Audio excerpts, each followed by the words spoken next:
Okay, okay, everybody. Again, thank you for attending the show, and we've got our first influencer, and I am delighted to introduce Krystal. Don't know how you say her name. Is it Quagliera? Um, That's good. Pretty Yes. close. Yeah. And she's a health coach, a life coach, a fitness trainer, an author, a podcast host, and motivational blogger from the USA. So thank you ever so much, Krystal, for coming on the show today. We really appreciate it. And thank you for taking the time, and obviously different time zones as well for you. So we appreciate you doing this. So it's nighttime here and daytime for you. So if I could just welcome you on behalf of everyone, and just if you could just introduce yourself and just tell us a bit about you, that'd be fantastic. Yes. Hi, Chris. Thanks so much for having me here. And I probably would have done this even if it was the middle of the night for me, because I just love talking about health and all things related to it. And like you said, just helping people live their best life. So I got into health coaching because very much like you, I had my own sort of struggle and journey with it. Health and wellness was never something that came easy for me. Especially the mental and spiritual component of my health was definitely something I struggled with even up until just a few years ago. And, I like to say that sometimes even an outer reflection of health, right? If you seem to have the perfect body or the perfect life, right there, if you don't have the spiritual and mental component to that physical health as well, things can be crumbling on the inside of the house, even if the outside looks like it's still standing. So that it's a very important focus for me as well when I help people on that health journey. Brilliant. Okay, that's fantastic, and it's great. It's great what you do, and it's great that you're doing a similar thing to myself, but you've obviously got a different niche and a different market. But at the end of the day, we're all here to help people get healthier, get fitter, and live longer, and stay healthy, so don't get illnesses. And as we do get older, we don't have so many aches and pains, because these days there's so many different horrible illnesses going out there. So thank you for coming. So obviously you do a lot of amazing podcasts. I've been following you for a while. And one of the ones I love is your Playful Life podcast. And on that, so we come across as health coaches, people just think that their health, to get healthy, is all about eating less food and exercising more, which, yeah, it sounds pretty simple, but it isn't just that, is it? There's so much more to it than that. And with my clients, I know I go through lots of different things with them. So you talk about the mental, physical, and emotional side of being healthy. So can you just expand a bit on what you've been talking about with that? Yes, yes, I love that. So I call my podcast The Playful Life because I realized that play is such an important component to life. And like you said, right, playing with your son and being able to keep up with him, and I had, I guess you can call a spiritual awakening maybe several years ago, where I just realized that life was meant to live and enjoy, and that, God created us to be joyful beings. And that means, playing and finding those recreation and the hobbies. And even when we're getting physical and being active in a physical way, it doesn't have to be, grinding at the gym or spending hours on the treadmill, right? It can be playful. It could be, picking up a game of football with your son, or going to the park with your daughter, or whatever that is. So definitely a playful component. The other component, like you said, is the mindset. So for me, how I teach mindset is very based on Stoic principles, actually. And so I walk people through, those four Stoic virtues of wisdom, justice, fortitude, and temperance, or some people call it moderation, right? And on the surface, you may think, oh, these things, wisdom, justice, right? Obviously, having the fortitude and strength to do things, and eating in moderation, those types of things. But it goes a little bit deeper than that. And I really find that when we get down to it, I think it is our a virtuous way of living to be healthy, right? It's virtuous to be a good parent in that you are healthy. You're going to live a long life for your kids, and you're going to be there for them. And you brought this life into the world. Like, now it's time to show up and be the best version of yourself. And I believe to be the best member of your community, you have to be, focused on your health and wellness. And I don't know what a healthcare situation is like in the UK, but in America, our healthcare system is to be desired, and you end up being sort of a burden on the system itself, right? If you're not taking care of yourself in that way. So a lot of mental illness is rampant here in the US. Again, I'm not sure on a global scale. I think after COVID, it's pretty much rampant everywhere. But, just that idea too of crumbling societies and the spiritual component of that, and just having sort of a virtuous, upright way of living. Brilliant. Okay, that's fantastic. And so in the UK we have the NHS, which is sort of free healthcare. But obviously, what's happened recently, it's such a strain at the moment, and the hospitals are full of people, and there's obviously a backlog and things, and people aren't going to their doctors anymore because obviously they can't physically go into most of them. So people are like, well, you've got to phone the doctor. So people are not really checking themselves out anymore, which is quite worrying because there could be all sorts of things going wrong with us and we don't always know. But so with health coaching, it's important to try and not wait till it's broken to fix it. It's to prevent it from happening in the first place. And I've got some people I'm really trying to help to get healthy now so they don't get diabetes in the future or problems with the heart and things like that. And it's so hard because people always think, oh, it's never going to happen to me, is it? It will happen to somebody else. It never happens to me until it's too late. And then it's like, and you always hear the stories of the millionaires on their deathbed. They've got all the money in the world, but they can't spend it anymore because they're on the deathbed and they think, oh, I just wish I'd changed my health in the past. So it's great what health coaches do. And it's interesting what you're saying there because it's different to just eat dust and drink water and run 10 miles a day because it doesn't work, does it? No. It can if you're motivated, but you wouldn't go from like nothing to 10 miles in a day. Exactly. Yeah. And once you get people interested in their health, they're so much more likely to actually be so motivated they'll actually do it rather than people just Googling what a diet is, having to eat salad every day and it's really boring and they're not going to last it, are they? Whereas if they see the benefits of it and think, well, if I improve my life, all these amazing things will happen, which we'll come on to later. Right. It's just you can still make your nutrition fun. You don't have to just eat boring salads. You can have amazing, like really good, healthy, good quality foods. They don't have to be boring. So, yeah, that's brilliant. So that's a good one. I love that you love your podcast on that one. So you did another great one on practicing healthy habits on holiday. Now, obviously, we've got a holiday coming up in a month's time, and I don't know about in America, but in the UK, everybody goes, yeah, I've got to look really good for when I go on the beach, and they lose a bit of weight to go on the beach. But the minute they go on holiday, they just eat themselves silly because if they've got, if it's all inclusive, they just eat tons and tons of food because it's free. They just drink loads while they're on holiday. So I love what you've done, where you're actually saying you can turn your holiday into new healthy habits. So if you can expand on that one, that'd be fantastic because I love this one.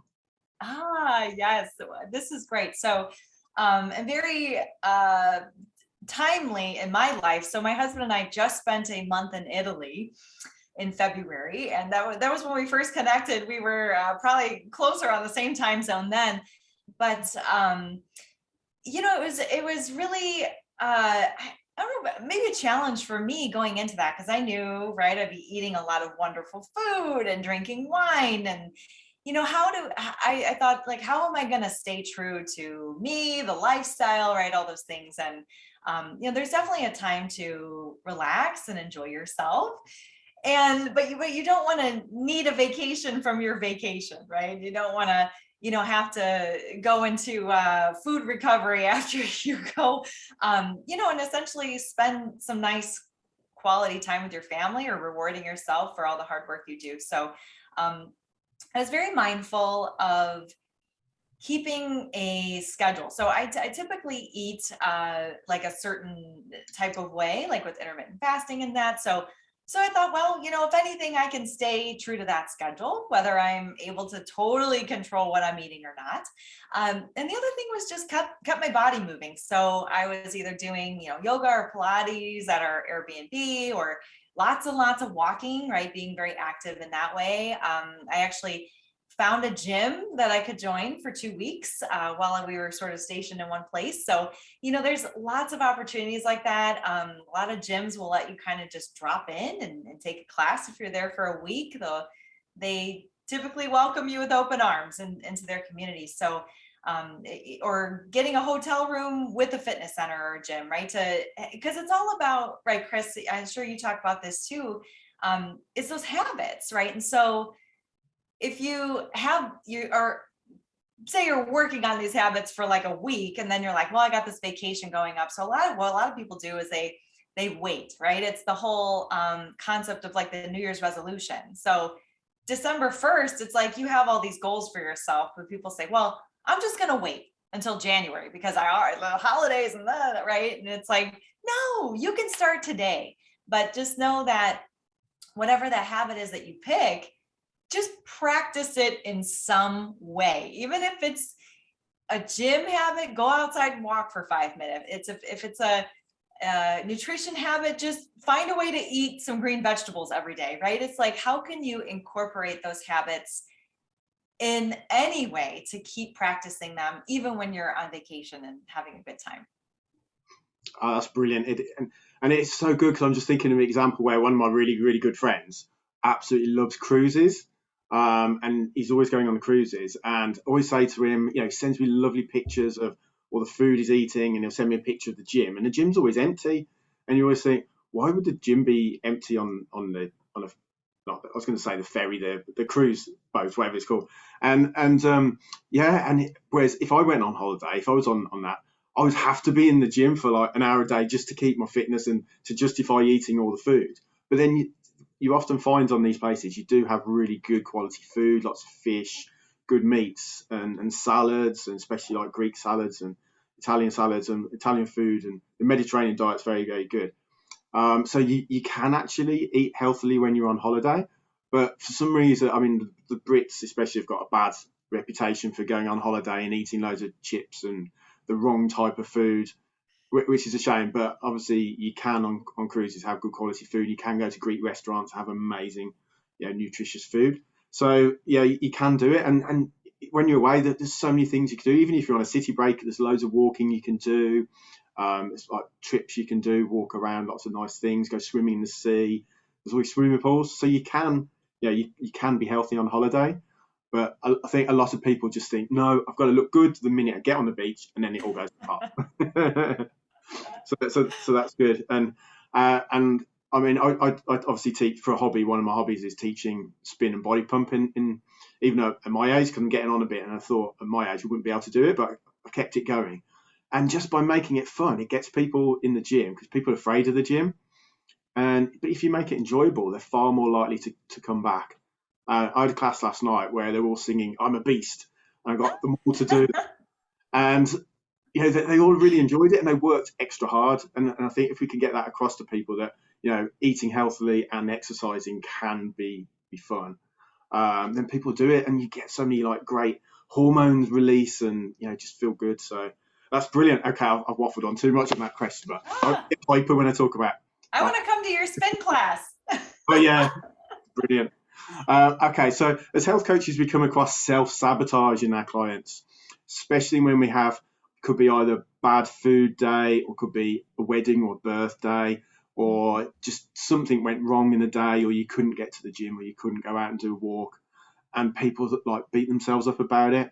Or it could be you weigh yourself and you expect to lose like 10 pounds in a week, and that's not realistic. But in people's mind, they're like, oh no, it doesn't work, I want to give up. So self-sabotage is one of those really bad things when it comes to people's health. So you talked about self-sabotage. If you can just talk a bit more about that. Yes, absolutely. I see this so much, Chris, and I'm sure you do too, but you're right. People set such high expectations for themselves, and that starting a program, they think, oh, this weight's going to come off, or oh, I'm going to be, strong, or have that endurance when they go to the gym. And it's really just such a slow process. And I don't say that to discourage people in any way. I mean, if anything, like, be encouraged that this is a lifelong journey, right? It's not like money in the bank that you just bank up healthy food and exercise time, and then, bingo, for the next 5 years, you could just coast on that, right? That's not how it works, unfortunately. But I think it's the ability to say, okay, what am I going to change today? And how can I build on that? So again, going back to just creating a simple habit and then building some confidence around that habit. And one of the things that goes along with sort of that stoic point of view is that when I talk about wisdom, it's really understanding like what's in your control and what's outside of your control. And so many people conflate the two and thinking that they can control the number on the scale or they can control how fast they lose weight, which that's just not the case, right? Our bodies are going to do what our bodies do. And so coming back to that practice of that stoic point of view is like, well, I can control when I get out of bed in the morning and what my affirmation is for myself for the day, what your attitude is towards things, right? Those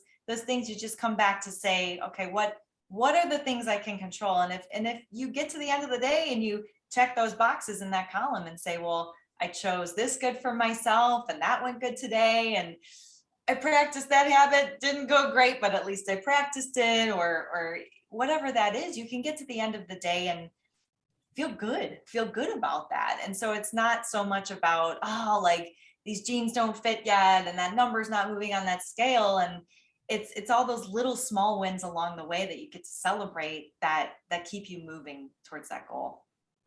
Exactly. That's brilliant. I love that. And it is because it could be something really simple. I've got some clients that are going from, I think it's called 0 to 5K, couch to something, couch to 5K. Mm-hmm. And, 5K for me would be easy, but for them, it's like, oh my God, like 5K is like a huge amount. And you don't just do it in a day. It takes a while to build it up. And you've got to like each day build it up slowly. And so it could be anything. It could be like if you're trying to reduce alcohol or give up smoking, or lots of different things come off the like coffee and things like that. I know when I've done coffee detoxes, it's really hard to do sometimes because you don't realize that you get like caffeine flu and things. And it could be just simple things, and you think, oh, I've had a cup of tea now, beat yourself up, but it isn't. It's building like stepping stones.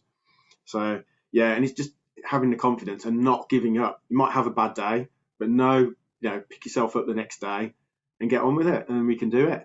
Exactly. Yes. And I love that when people come to me and say, oh, I want to be gluten-free or I want to be a vegan. I'm like, okay, well, let's start with, if you want to be gluten-free, let's start with just not eating bread, or, give up something that has gluten in it. Don't cut it out completely, because it's sort of like that idea of like, well, don't think about the pink elephant. And then now you're thinking about the pink elephant all the time, right? And you're like, oh, I can't have it. And that's all I want now, right? And it's sort of that element of, okay, like take this away and add that in, take this away and add that in, right? And it's sort of that slow dance that you do, and it compounds over time, right? Compounding interest in the bank for finance people. That's kind of how it works with your health too, right? You gotta keep making those deposits every day, and then after 3, 4, 5, 6 months, you start seeing that compounded interest in your life. Yeah, exactly. And with the self-sabotage as well, sometimes we put things off because we're worried about it. So I'll give you an example, like say your mates invite you out for a drink after work and you really want to go, but you've got the gym planned, or in my case, it's really annoying because sometimes I can't socialize with my friends because I've got my spin and a body pump class or something like that. And I really want to go out with them and like catch up, and then obviously you can't because you're doing it. And a lot of people are like, well, if I go out, I've got to drink this or I've got to do that. But actually, if they're your mates, you can still have a fantastic time if you're drinking water or a cup of tea or going for coffee or just having fun. You can still, I know years ago, one of my really good friends, we used to like have quite a lot to drink in the pub. And I said, why don't we cut it down and try non-alcoholic beer and water? And we gradually decreased it. And we still had just as much fun, a good time. Because you're still having a chat. But sometimes you think, no, you can't enjoy yourself if you're giving those things up. But it's not. And it's every day is a step forward to our goal. So that's a really good question. The next one. So earlier we mentioned we talked about the importance of health, but often we forget it can benefit other things outside of just how we look or how much energy. So it could be our careers and at work with jobs. It could be parenting. It could be in a relationship, just by, our health affects relationships, and just having more energy and being the better version of yourself. So would you agree with this, that health is about all those things as well? Oh, absolutely. And you're saying that the word discipline really comes to mind. Yeah. And, I tell my clients, right, you can't out train a bad diet.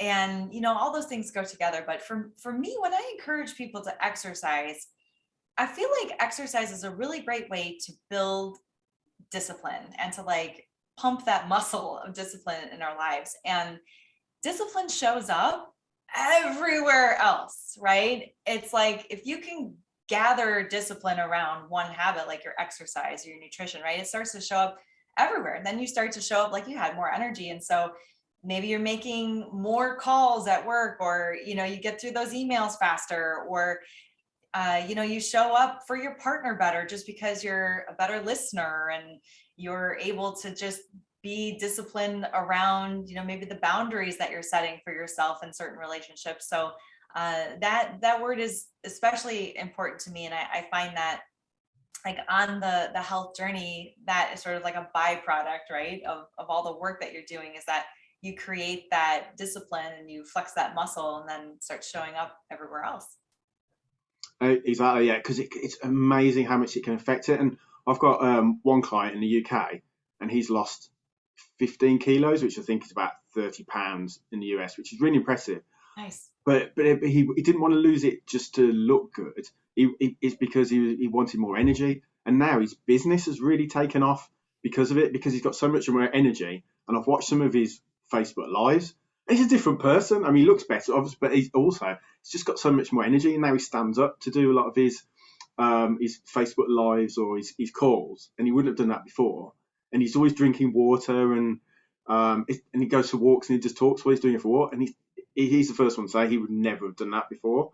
And he used to, like, just sit on the sofa at 8 o'clock at night, just order a pizza and just watch telly all night. Whereas now he's out doing something. He said, I never would have done that a year ago, because he thought it was boring and he didn't see the effects of it. Whereas it's affected his business, and his relationship with his wife and things like that. Whereas that wasn't his goal. So it is amazing. And as health coaches, we're trying to get that across to people, aren't they? And you're also a life coach as well. And we use the wheel of life, don't we? And with wheel of life, I love that sometimes, where just by affecting or changing one thing on the wheel of life, say your health, can affect all the other things in there. So it could be your finances, your relationship. So I think what else is on there? Your career, spirituality, significant others, all these other things. So one thing can affect all of them. Right. And it is really important, and often again people don't realize that. And also it works the opposite way, right? In that somebody with poor health, I mean, you may look at that person, or someone, health coaches, we kind of know better, right? But outside people may look at those people and be like, oh, well, they just have really unhealthy habits, right? Like they're obviously eating poorly and not moving, and how lazy is that person, right? But then you dig a little deeper and you find like, well, are they stressed because their finances are bad, or because they're in a terrible relationship, or what is going on, sort of underneath the surface in that person's life? Or is it something mental, or some sort of spiritual tug of war that they're having that is affecting their ability to make better decisions for their health and wellness? So yeah, it sort of goes both ways on that wheel for sure. Yeah, and I think this will probably come with you as well. But sometimes we're ingrained things from our parents and from school and the past. Like, I know my parents and grandparents, you had to eat everything on your plate, because in the war you'd never know, you never knew when your next meal was coming from. And yeah, just the starving people in Africa, they'd eat that dinner, and you think, okay. There is, but sometimes you're being made to eat it when you don't necessarily need to eat it. And often we hear one subject on the telly, and then we're like, oh, well, such and such has said this, it must be true. I'll give you an example I've heard recently. Like, one person who wasn't in best health was telling somebody else they were cold because they needed to eat more red meat to feel warmer. And I was thinking, well, that's a bit of a strange thing. And then the same person said to me, why are you eating so much fruit? It's full of sugar. You shouldn't have so many carbs. Why are you eating that? And where they're eating crisps and chocolates. And I was thinking, I've got blueberries, banana, and kiwi, which are some of the best nutritious, vitamin-rich foods you can have. And yeah, there is some sugar in, but they're really good for your body. But somebody might have heard one thing and just think, well, I can't eat fruit because it's full of sugar. And sometimes it's really hard to get over to somebody what the actual truth is about health. And I'm sure you come across this yourself as well. And often we need to let our brains sort of analyze it and think, well, let's just try it and see if it works. And yeah, okay, there might be a bit of sugar in a banana or blueberries, but they taste amazing. And it's far better than eating some horrible snack that's not going to fill you up at all, or full of sugar, like real sugar, like a donut. And yeah, that's not good.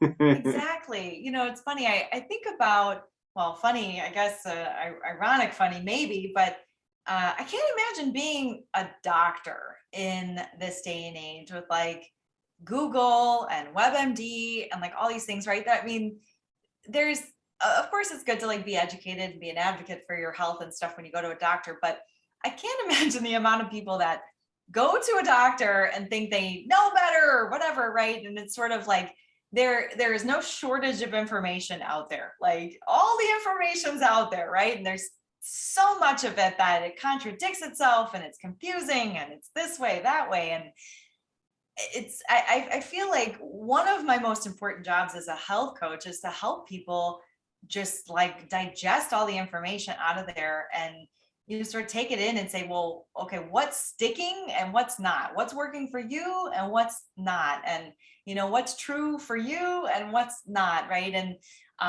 there's certainly a lot of different ways to go about weight loss. There's a lot of different ways to go about mental wellness. There's a lot of different ways to practice spirituality, but it's not a one size fits all. And so, I think listening to each person and seeing where they're coming from and like, do they even like bananas, right? Or, just that kind of thing is really important to consider. It is definitely, yeah. And something else as well that I think, especially for us as health coaches, the accountability side is so key.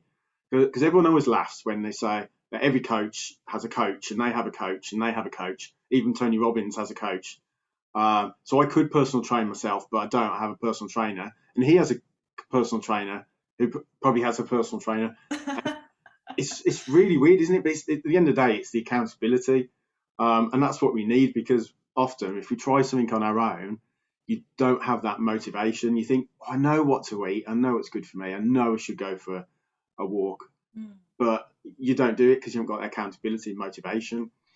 And that is key. So, and it's really good to, as coaches, that's what we do. And you're not telling somebody off. You're giving them the answers, but they need to work it out for themselves at the end of the day. And you can't force feed them when you're not on the hour call with them every week. It's you've got to trust them to do it, and they do it when they're motivated, when they're focused, and they want to do it. Like tonight, it's absolutely pouring rain outside, and I've run out of milk for my porridge in the morning. But I know that I need to go for a walk in a bit in the rain, because I just love being in the rain and just getting the fresh air, because I haven't been out much today because I've been planning the show. But you just got to force yourself to do it and you actually enjoy it. So, yeah. Yeah. That's brilliant. Okay, brilliant. Thank you for answering all those questions. And if you could just tell us how people can contact you, or if there's anything you can give to our audience, that'd be fantastic. Yeah, of course. So I have a program. It's called Alive with Krystal. So it's actively living in vitality every day, alive. And you can find more information about that on my Instagram. That's krystal.quagliera, or Crystallized Health Advisors, Krystal with a K, Health Advisors with an S.com. And also there's a freebie there if you want to find that, because I think it's so important to pick one habit and to practice it until you gain some confidence and sort of stack those habits on top of each other. I've got 10 really simple habits that you can start doing today, but the key is you're only going to pick one on that list. So if you head over to my website, crystallizedhealthadvisors.com, you can find that free download there. Brilliant. Okay, that's fantastic. I'll put that in the chat, and I'll also send it out with a replay and put it in the email. So that's fantastic. Thank you ever so much for coming today and talking to us. I'm sure everyone really, really appreciates it, and you've taken your time out. And it's brilliant to hear your energy. I mean, you've got so much energy, and you're so passionate about the subject, which is really, really good. And it's sometimes we need that little push and that edge to sort of, think, actually, I do need to look after my health, and and looking at healthy people and how they lead their lives. And it's like, well, yeah, it can be done. It doesn't have to be arduous. It can be part of your life, and it's just building those habits. Right. So exactly. we thank you ever so much for that. And thank you, we'll be in Chris. contact soon. Okay, excellent. All right.